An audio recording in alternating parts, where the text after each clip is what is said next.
penonton sedaya wonten wajibipun Rp100.000 Gong. Nggih, matur nuwun. Apa? Lah Gong, 100 tak kaya Petruk ngono. iki jare pepeling iki, Mas. Lah ya wis ki kepeling, lho kepeling. Wis tak kaya Petruk. Lah aku bawa iso kok ya rento. Ya ngono mbok menawa etuk kok ya. Wis tombok selawi kopi lho. Wis.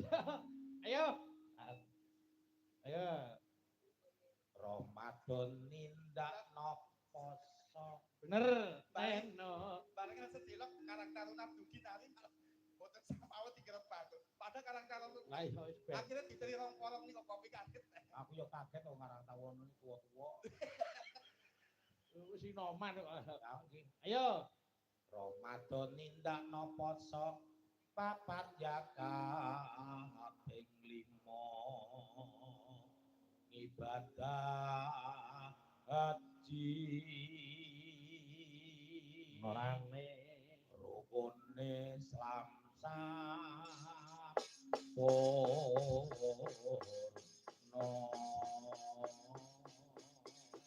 Buka celuk monggo digarap langgam sing Mbak Suci, monggo keparenga miwiti buka celuk, monggo. Iya, Mbak.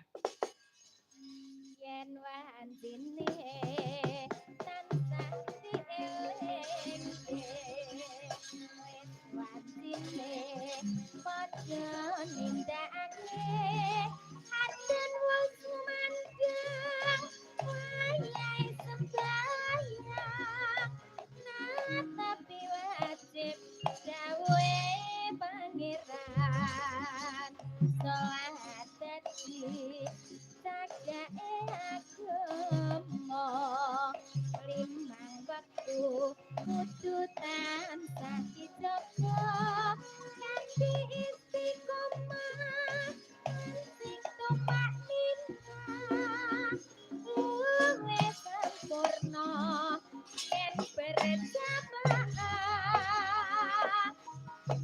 sebab Quran asar salat sayang dingadoke tindak mungkar maghrib lan isya jangkete prayogane ditambah salat sunahe ya sembrono iku perintah agama ngelingana ning donya mung sedhela sabar lan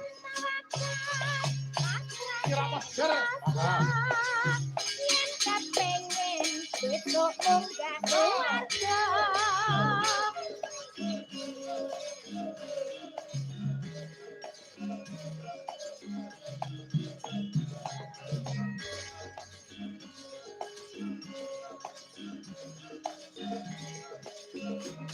Monggo, tur sareng daya.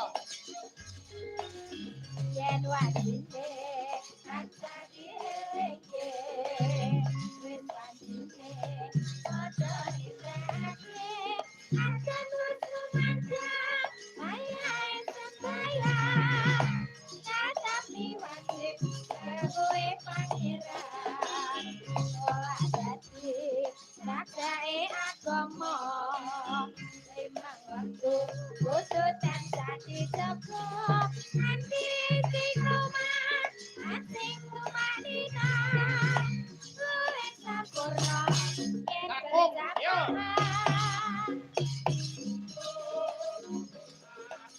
Putri, sayang dingadoke tindak takung,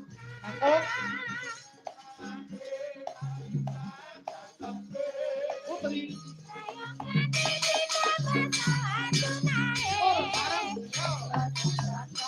Iku perintah agama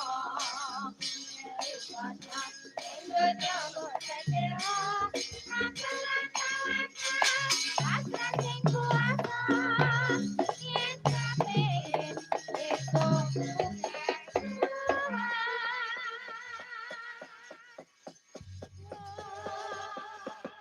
Matur sembah nuwun sampun dipun aturaken pepiling Mas Petruk Mas Bagong.